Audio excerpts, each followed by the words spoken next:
Good morning. It is Wednesday, June 18th, 2025, back here for yet another daily shaped up our thinking and our leadership, and thereby amplify and enhance our impact, what we all deep down desire. Today, I want to talk about the concept of natural versus inevitable. Natural versus inevitable, particularly around behavior, and in this case, behavioral styles. I've had a number of conversations the last several days around different styles. Some people are familiar with different ones. One of the most popular is DISC. There's Myers-Briggs. There are so many out there.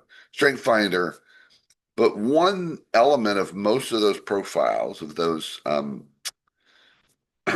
style assessments, is introversion, extroversion. And I'm not going to get into a full discussion. I will say, take a look at it, do some homework. Most of us misunderstand it. We misinterpret it. Say, well, introverts are shy. Not necessarily. Extroverts are outgoing. Not necessarily. It's really about energy, but do some homework to better understand it and therefore better understand each other. But here's the thing. One thing that you will often see with extroverts, pretty typical, is a natural instinct to talk more. And for many extroverts, and I'm one of them, one way that shows up is talking out loud to process information in order to make a decision. In other words, I kind of have to often hear what I think and then say, is that really what I think? Introverts, many times, are a little more hesitant to speak up. They may not be the first ones to speak up in a meeting. So, what can happen is the extroverts can overwhelm the space. And several people recently have been talking about how frustrating it is for them as introverts when the extroverts take up so much air, take up so much space, talk so much, they just consume the room. Now, it'd be easy for an extrovert to say, well, introvert, learn to speak up more, and all those things. Fair point, fair point. But coming from the introverts, and I'm coming from the outside, I am an extrovert. I would argue that it's easier for an extrovert to control this natural style and still do it in a good way than to have someone else and change their natural style in a super uncomfortable way.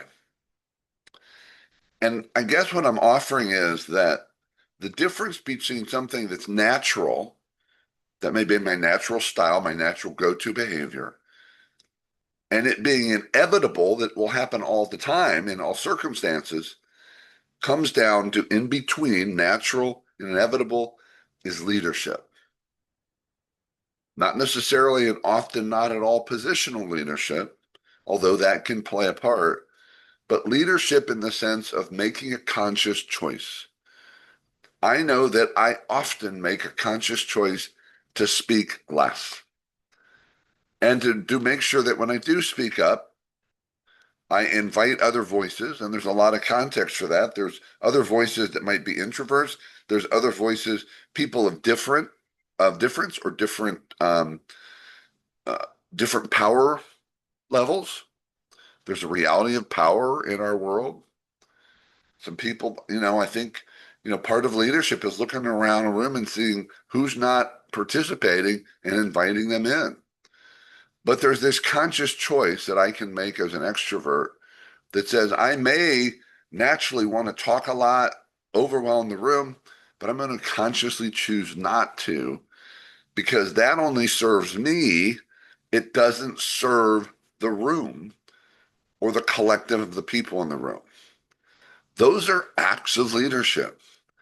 So if you're sometimes wondering what's an act of leadership, it's often little things, often internal things, those conscious choices that I make, that you make, to take what is natural, but choose not to make it inevitable.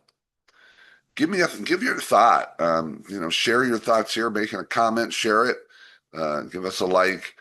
Would love to hear your perspective on it. But it all comes back to leaders make conscious choices. And that's often a difference between what might be natural and what becomes inevitable. Have a great rest of your day.